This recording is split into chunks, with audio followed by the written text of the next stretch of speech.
Hey guys welcome back to amplifier connection. तो guys कैसे हो। तो आज की वीडियो रहने वाली है कि भाई जो हमारा एम्पलीफायर होता है, यहाँ पे हम बात करने वाले हैं कि जो ट्रांजिस्टर होते हैं इनसे हम मैक्सिमम कितनी आउटपुट ले सकते हैं। जैसे 2AC 5200 है या 2SA 1943 है। तो मान लो जैसे मेरे पास 4 ट्रांजिस्टर वाला बोर्ड है, तो 4 ट्रांजिस्टर से हम मैक्सिमम कितनी आउटपुट ले सकते हैं। क्योंकि हम हर एक वीडियो में बताते हैं भाई 4 ट्रांजिस्टर जिस बोर्ड के अंदर लगे रहते हैं वो 200 वोल्ट का होता है। चाहे तो वो स्टीरियो हो सकता है, 100 + 100 वोल्ट का हो सकता है, या फिर वो 200 वोल्ट मोनो का हो सकता है।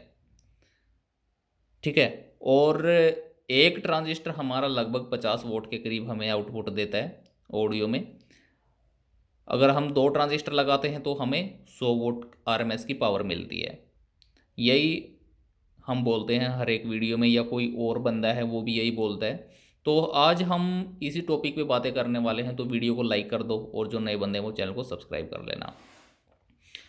तो देखो, यहाँ पे जो हमारी पावर है, एम्पलीफायर की पावर है, उसको इंक्रीज करने के कई तरीके हैं। लेकिन यहाँ पे एक जो ट्रिक है वो मैं यहाँ पे बताने वाला हूँ कि किस तरीके से हम इसको यूज करके हमारे 4 ट्रांजिस्टर से ही हम 400 वोल्ट आउटपुट निकाल सकते हैं।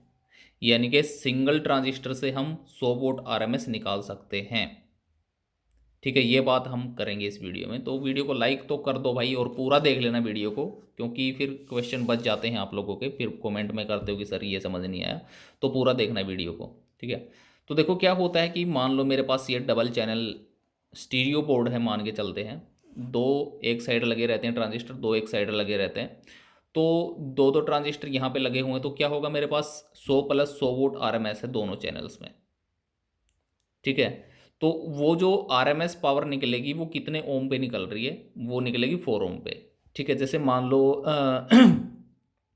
हम 100 वोल्ट आउटपुट के लिए 24 0 24 एम्पियर यूज, सॉरी 24 0 24 का ट्रांसफॉर्मर यूज करते हैं, 3 एम्पियर का।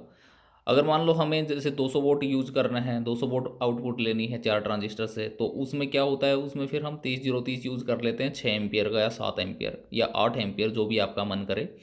ठीक है। लेकिन जैसे हम इंक्रीज करते हैं वोल्टेज या एम्पियर इंक्रीज है करते हैं, तो उसमें क्या होता है कि जो हमारा एम्पलीफायर है उसका गेन काफ़ी बढ़ जाता है।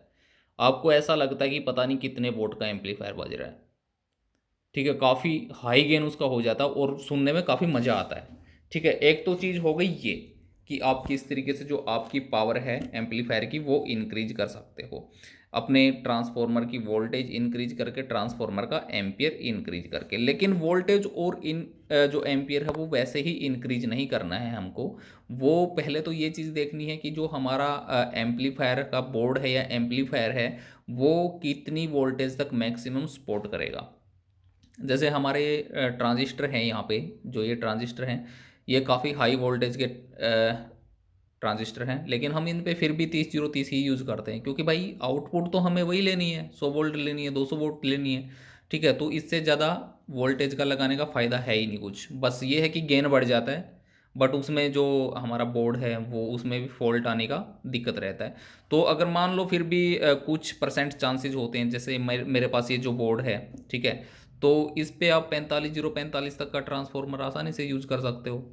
ठीक है। बट इसके अंदर देखना ये होता है कि जो पावर सप्लाई के अंदर जो कैपेसिटर होते हैं वो कितने वोल्ट के लगे हुए हैं।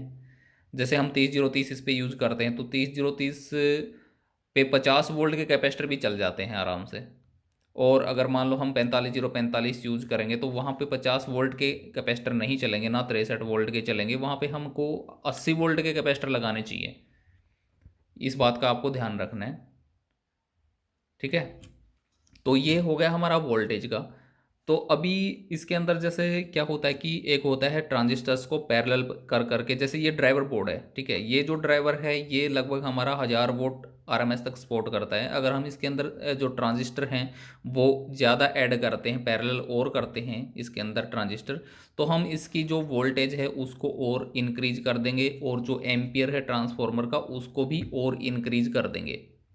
तो इससे जो हमारी जो वोल्टेज, सॉरी, जो हमारी पावर है वो इंक्रीज हो जाएगी। एक तो हो गया ये इंक्रीज करने का तरीका। दूसरा तरीका एक और है, बहुत ही सिंपल तरीका है कि जैसे मैंने आप लोगों को शुरुआत में बोला था कि 4 ट्रांजिस्टर से 400 वोल्ट आउटपुट हम निकाल सकते हैं या नहीं निकाल सकते हैं।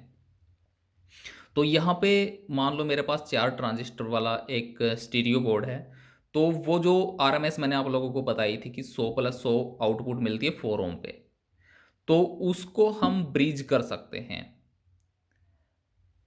ठीक है, ब्रीज करने का मतलब ये हो गया कि स्टीरियो बोर्ड को अगर हम मोनो में कन्वर्ट करते हैं ब्रीज करके, तो उसकी जो आउटपुट है वो डबल हो जाती है। डबल कैसे होगी? जैसे 4 ट्रांजिस्टर हैं, ठीक है, अगर हम उसको ब्रीज करते हैं, 100 वोट है पर चैनल में, अगर उसको ब्रीज करते हैं तो भी 200 वोट हुई, तो 400 वोट तो नहीं निकलेगी। कुछ बंदे सोच रहे होंगे अभी भी 400 वोट तो फिर भी नहीं हुई, 200 वोट ही हुई। तो आप तो 4 ट्रांजिस्टर से 400 वोट बोल रहे हो, कैसे निकलेगी?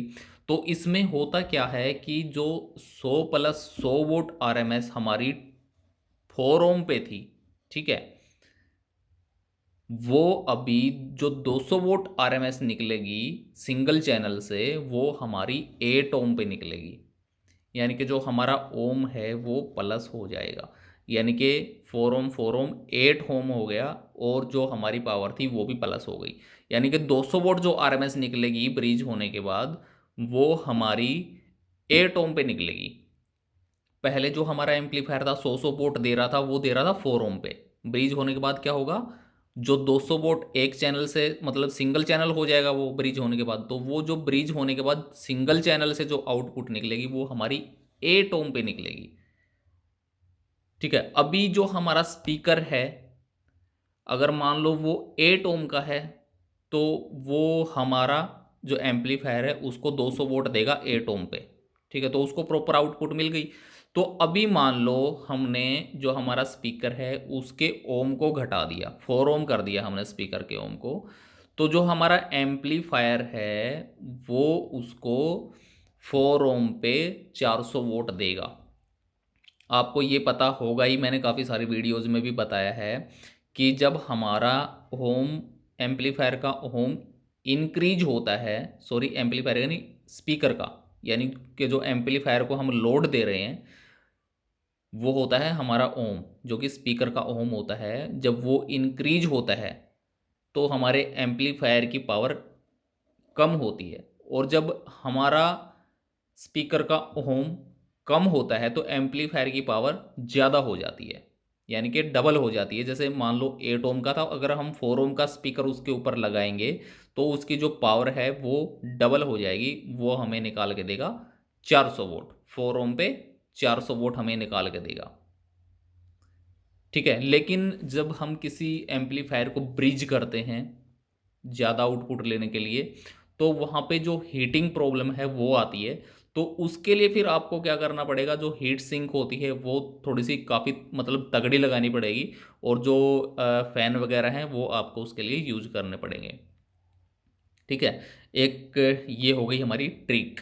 और इस ट्रिक को किस तरीके से यूज़ कर सकते हैं, जो हमारा स्टीरियो बोर्ड होता है उसको किस तरीके से ब्रिज कर कर सकते हैं, उसके भी तरीके हैं, काफ़ी सारे तरीके हैं कि किस किस किन किन तरीक़ों से हम एक एम्पलीफायर को ब्रिज मोड में चला सकते हैं, स्टीरियो एम्पलीफायर को। तो वो वीडियो भी जल्दी ही आएगी, उसके अंदर भी मैं आप लोगों को बता दूंगा कि किस तरीके से आप ब्रिज कर सकते हो, कैसे आउटपुट इंक्रीज कर सकते हो एम्पलीफायर की। तो उसके लिए कमेंट कर देना। और क्या बोलते हैं, हाँ, बाकी मैंने वोल्टेज का बता ही दिया कि किस तरीके से क्या क्या होता है, किस तरीके से इंक्रीज होती है आउटपुट। ठीक है, और एक तरीका हमारा ये भी होता है कि आउटपुट ट्रांसफॉर्मर के ज़रिए भी हमारी जो पावर है एम्पलीफायर की वो इंक्रीज करी जा सकती है। ठीक है, तो वो तरीका भी सीखेंगे कभी आगे आने वाले टाइम में। ठीक है, तो तब तक के लिए guys bye bye, take care. Channel को सब्सक्राइब कर लेना और वीडियो को तो लाइक करना ही है।